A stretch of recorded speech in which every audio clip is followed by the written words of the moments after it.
The most disappointing thing about Manchester United's defeat to Newcastle yesterday was that this result had been coming for weeks. Erik ten Hag's side deserves credit for managing to grind out gritty results this season, but the flip side of that is that they have also been getting away with some questionable performances too. For well over a month now, there have been matches in which United have played just as badly as they did at St. James Park, though they largely went unpunished thanks to a combination of wasteful finishing, moments of magic, and chaotic spells in which games turned on their head. David De Gea defied the odds to keep them in the home match against Leicester, before a strong second-half showing gave the false sense of a comfortable win. It was similar in the FA Cup win over West Ham, which also escalated to give a false sense of security. United were poor from the very start against Southampton, but Casemiro's red card glossed over the display and gave an excuse for the dropped points, and in the previous match against Fulham, they didn't deserve to win but were gifted it by the visitors' chaotic capitulation. Yes, to play poorly and win can be twisted into the sign of a top side, but there were also plenty of warning signs that went unheeded in the process. It has all helped contribute to a sense of complacency, as Ten Hag stuck with the same players on Sunday who have largely got away with it over the past few games. Casemiro's absence was felt massively again, and was certainly a factor in the weak display, though there can be little sympathy offered to United given they have known for weeks they would have to deal without him for this game.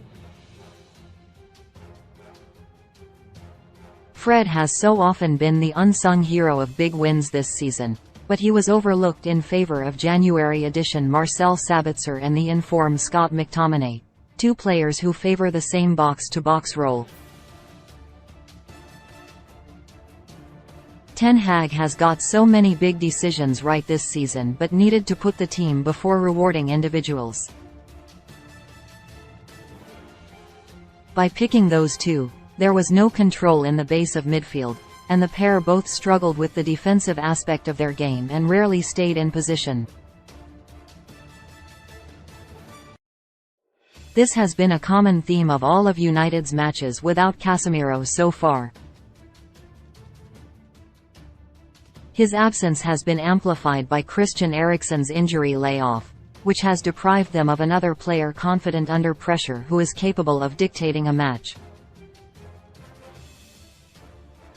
There is an element of United's hands being tied with the options they have, but what is so alarming is that they haven't done anything proactive to at least try something new.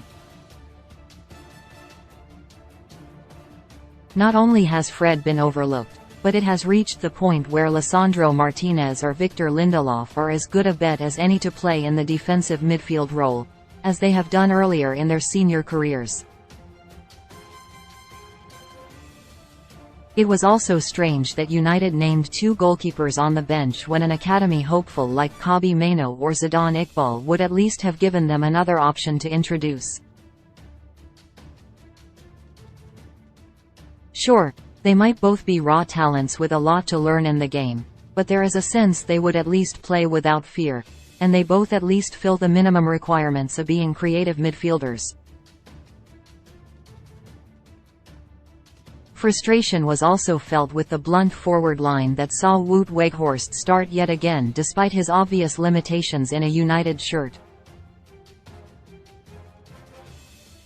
His lack of quality has been made abundantly clear in his first months at the club, but he is actually being further exposed by Ten Hag's dependence on him, when he should only be seen as a squad option. It has reached the stage where his teammates even seem to be aware of it and look reluctant to play the ball to him, such as their acknowledgement that he simply isn't good enough to be starting games of such magnitude. Ten Hag might argue that he has few other options at his disposal, but his compatriot has offered so little through the middle that there is as much argument to play with a false 9 as there is to start him. When you look at their recent performances, how poorly their midfield axis has coped, and the lack of threat from their forward line, it is little wonder they didn't win.